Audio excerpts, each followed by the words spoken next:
Right, so welcome back. I'm in the 13 again, doing some more work. So up until now I have been running this lovely little device here. It is a battery isolator, comes with a nice bright red key. So when I got it, I didn't really know too much about the rules of FIA and stuff like that, and this one doesn't have a relay on the bottom. This is literally just a battery isolator. So what it does is disconnect your battery from the circuit. It won't shut the car down. So in the event of an accident at the track, it's kind of useless. So I'm going to try and do some magic here, because the other one I've got is kind of already back there in the hole for a test fit. So I'm going to put my hand there, and if all goes to plan, I'm going to impose a picture of the one I've put on there. So ping, and that's it. So you'll notice on that one there is a relay, and the relay is to allow you to shut down the car. So you will take a live from some form on the car that would stop it from running, and it just works as a cut-off switch, so it will lose power to a certain system. A lot of people recommend a coil, but I am going to run mine off my ignition. A little bit more awkward on mine because it's got a turbo timer, that's why I'm doing it from there. The turbo timer harness is going to be my choice of interruption, so I'll show you down there, but I strongly recommend you do a bit of research before you start cutting in a wire, and I'm not going to be held responsible for that. So test everything twice before you cut it, but I'll show you what I've done there. So yeah, also that come with me kit is this little piece here. This is a 3.3 ohm resistor. I've already wired it, so I've put some lengths of wire on just so that I can just trim it to the right length. But that also goes on to stop you shorting out your alternator, from what I've read. I'm not 100% clued up on that, but so when you shut down the power, there'll be a bit of a surge, and hopefully if you've got that in place, it should just like earth it out basically, so you don't end up with a surge in the power. But yeah, let's get cracking. Here we go. Test me wiring, and that is where the wires come out the ignition barrel. So the black and white one at the top is the main one I'm looking for, but due to having a turbo timer, that lovely B-time turbo timer from back in the day, I have a special harness down there which allows the car to run after the ignition loses power. So I needed to source my power source from there. So this wire here, the pre-cut one, what I did is test it with a multimeter to see which one went live as the car started and which one died as the car shut down, and then cut it and held them together, and then just separated them to see if the car would shut down, which it does successfully. So that is the wire I'm going to be using.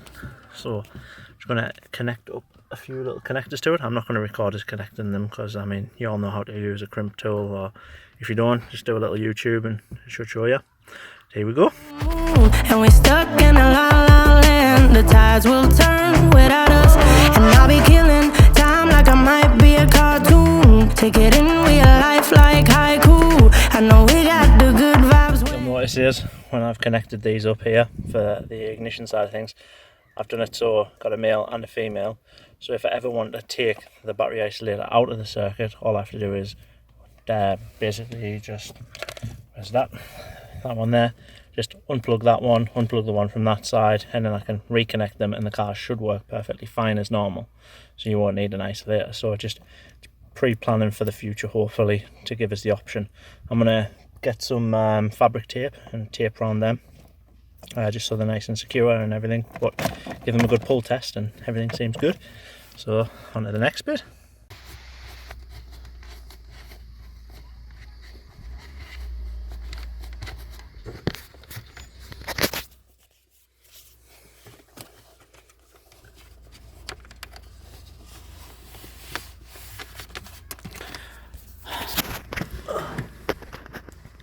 So I'm just going to feed my wire through the car. I'm using the centre console and the dash as a guide point.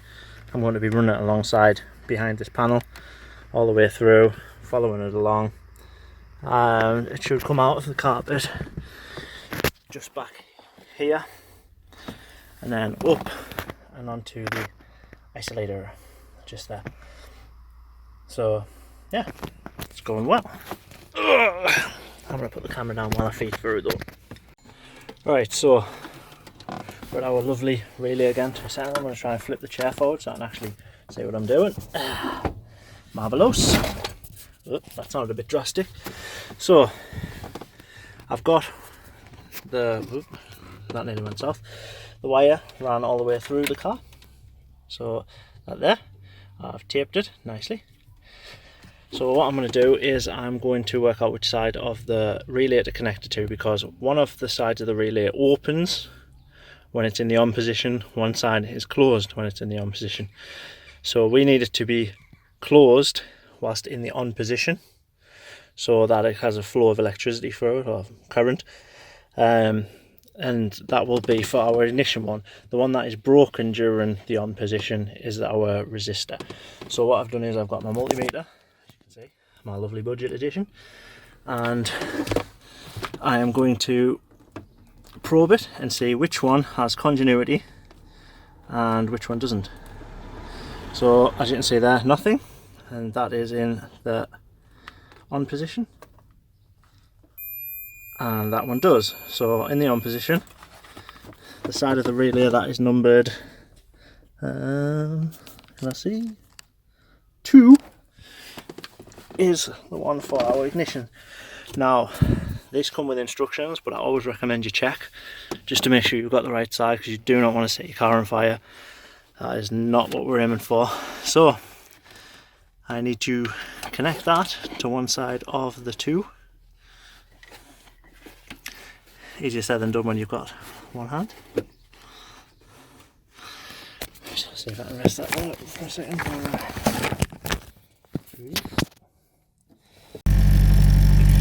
Right, so just a quick test run. As you can see, the car's running, turbo timer's on, isolator's back here, not fixed into position yet, but if I flick the switch, everything dies, so that works great. And then if I turn the switch back on, it gives us all the ignition live back on. I'm going to leave that in the off position.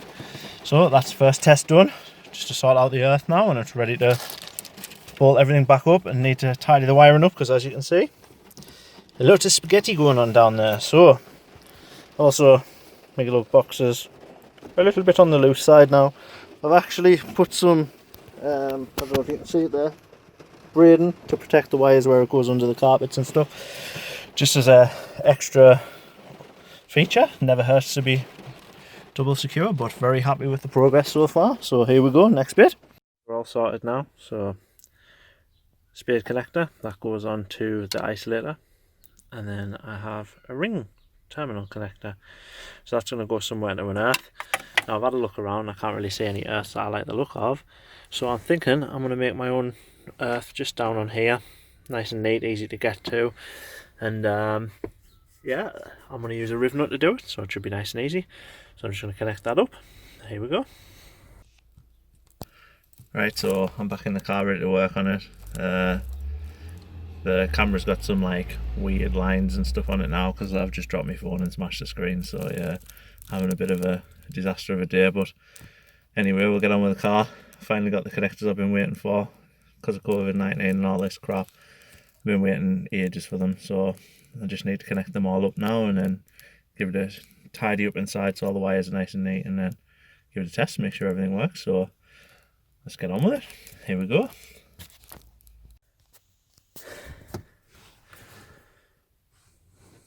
Right, so like I said in the last little clip, just got to connect the little connector, which I've done.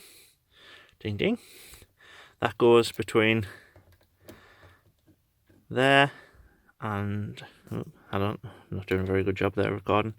Goes from there down to the little pin on the relay. I know I keep calling it a relay, but I don't really know what you'd class it as. It's more of a switch, to be honest. But so with that, you just need to give it a little nip up. I need to find the washer. There it is.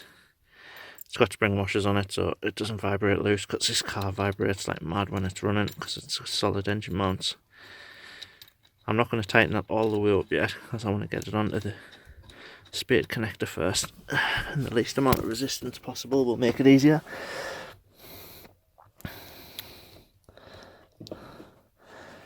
and then it should sit a bit nicer. There's less resistance against it. So just turn that around that side. Give it a nip up.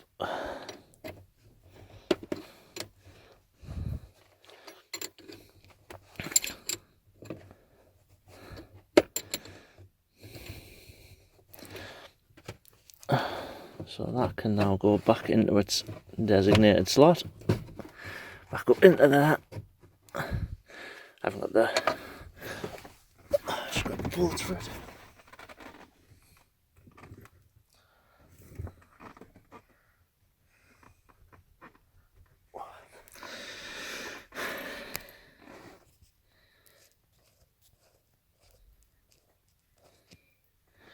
So let's see how good I am at doing this one-handed.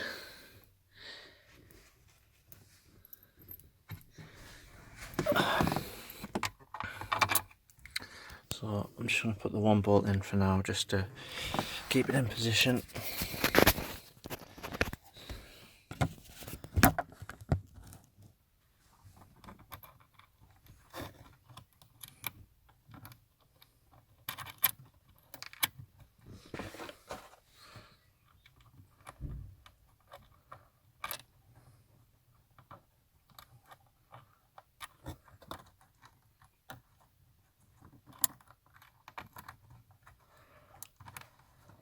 Doing this while you're lying across a bucket seat's not particularly the easiest thing.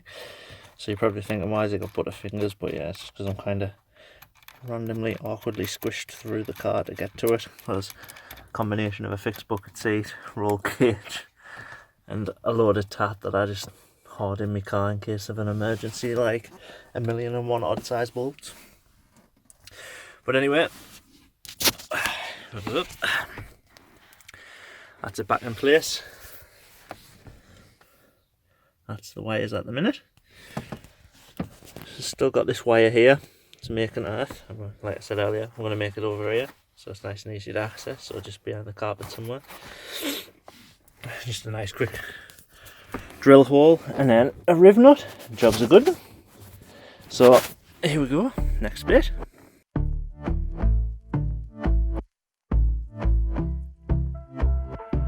And I've been chilling, watching the ocean with you, baby, up with a slow motion crew. And we up in our cloudlands when people change, but not us. And we just chilling, kicking it, kissed by the sun. Could be soaked to the skin in the monsoon. I know she got the good vibes when seasons change, but we're the same. Even if I lost all my money, the zero runs deep, honey. And I don't need to speak a single word, 'cause you got me holding, holding. Even if my jokes aren't funny, my tongue tied. Right, a moment of truth. I've kind of rammed myself in the car in the most awkward way possible so I can record both sides. So, car's running. Alternator bar squealing a bit, but hey ho. Right, so everything's connected up. Got me earth going there with my resistor. I've got me, you can kind of see it through there, all the cables on. It's bolted back in place. So when I turn this, everything should just shut down. Exactly like that. Awesome. So just need to put everything back together now. Yep, all the dash back in. I'll take some pictures. Right, so besides the mess, it's all back together. Yeah, look at all the rubbish down there. Need to tidy out. Oh, look at all the rubbish again. But as you can see, you can't really tell where the wires have gone. It's all nice and neat. Bit Megan-like, but neat nonetheless. And some spicy crocs, you know. Gotta get the spicy crocs in the video. Oop, change hands. Right, so I'm all done. It's all done. I'm kind of liking the cool fancy lines off the crack in the screen. It looks kind of snazzy and jazzy. Just on that note, so I'm just going to add a picture at the end when the little clips come up of the wiring diagram. If you go on Instagram and just message us for the wiring diagram, but there's loads on the internet anyway. But I always recommend you test it with a wire. Don't hold me responsible if you set your car on fire. It's your responsibility to test all your wires and everything, so that's on you. For people who have gone with the same kind of design as me, I keep not looking at the camera here, it's losing my mind a bit because I don't want to look at the cracks. But and they've got the isolator inside. I can reach it from the driver's seat with the seatbelt on, bit of a stretch. But to try and retain the street car kind of usable thing that I've got going on here, that has to be behind there. But this is what comes in next. I'm not going to do a video on how to fit these because yeah, you just need a bracket. And then you feed that wire through the already drilled hole in the isolator a bit. I'll just grab it. So see the little hole at the top? Yeah, just put it through there. And then you put a lock tab on the other side. And then you put that wherever you want it, inside, outside. You can put one inside, one outside. The hole on the isolator key is big enough to do two little things through, two little strap pins. I don't know what you actually call them, to be honest. But yeah, so I'm going to mount one on the outside of the car. Probably, I've got the bonnet jacked a bit, so I'll probably just put it so it pokes out from under the bonnet, so it's not drawing too much attention. But then, at least in the worst case scenario, someone can yank it from the outside, but you should be able to manage to knock up a little bracket for that, really, shouldn't you? But yeah, if you've got any questions, bang them in the comments, and hopefully we'll be back out on track soon. Thanks for watching. Peace out.